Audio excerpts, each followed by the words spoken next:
Hey guys, today we're going to be doing, or rather, I'm going to be doing a book review of Where Man and Monster Meet, which is a new collection of fairy tales written by Eric Tamburino. And if I said your last name wrong, I am very sorry, Eric, but that's me trying. I'm not good with pronunciation. Okay, so we're going to start by talking about the different fairy tales. So there are 6 fairy tales in this, and I thought they were super unique because I'd never heard of some of these fairy tales, such as The Legend of Polaris.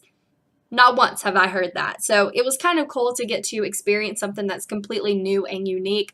And it was cool because there were some elements that I was familiar with. For example, there's a story about a wolf. And I, of course, thought Red Riding Hood, even though the story was not at all like that.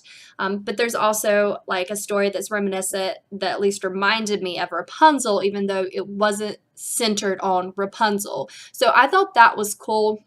The storylines were super unique and they captured my attention because I wanted to read it. I had to learn what this new fairy tale was that I didn't know about.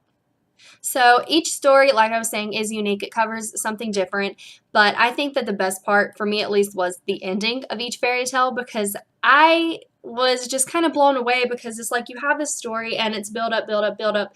You get to the end and I wasn't sure how I felt. I felt so many different emotions. I felt happy, sad. I didn't know how I felt. It just kind of depended because the fairy tales didn't end with, and they lived happily ever after. That was not necessarily the ending that was going to come, and so I had to prepare myself for that. But then there were some that were that kind of happy ending that, of course, I enjoy because I'm all about some happy endings. So that was my favorite part, was the ending, just because it made me think and it made me be super emotional. And I remember I'd be at work reading the stories and then I get to the end, I'm like, wow, I have to go, work now. That really sucks because now I'm all up in these emotions and I don't know if I want to work. I want to read. I want to see what happens in the next story. And then there was a part in my review where I talk about something he writes. So I'm just going to read that verbatim because I don't think I can try to portray those words exactly in the right way. So I put, Tamburino writes, in all of my work, I wish for nothing more than to create something beautiful, to weave these words into something beautiful. In my opinion, Tamburino exceeded that expectation. His stories held my attention and the pages practically turned themselves. His last fairy tale, Where Man and Monster Meet, was my absolute favorite because of how raw and authentic it is, and his writing portrays stories we can all relate to. And I think that pretty much sums everything up. He set out to create this amazing new collection and he absolutely achieved that, and I thought it was a joy to read because, again, like I was saying, it was things I had never even read about or heard about in some cases, so I thought that was cool.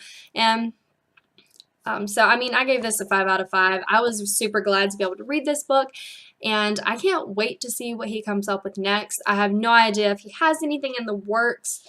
If he did more fairy tales, that'd be awesome. If he wrote something else, I would also read that. So you can really tell that he puts his heart and his soul into this book, and for that, I totally admire him because it's hard as a writer to do that. It's super vulnerable. Everything you write is subjective. You just have to hope that someone out there is going to like it because not everyone is. So yeah, that's basically my review. I gave it a 5 out of 5. I really enjoyed Tamburino's writing. It was capturing and it covered a lot of unique fairy tales, so I would recommend going out and giving it a try.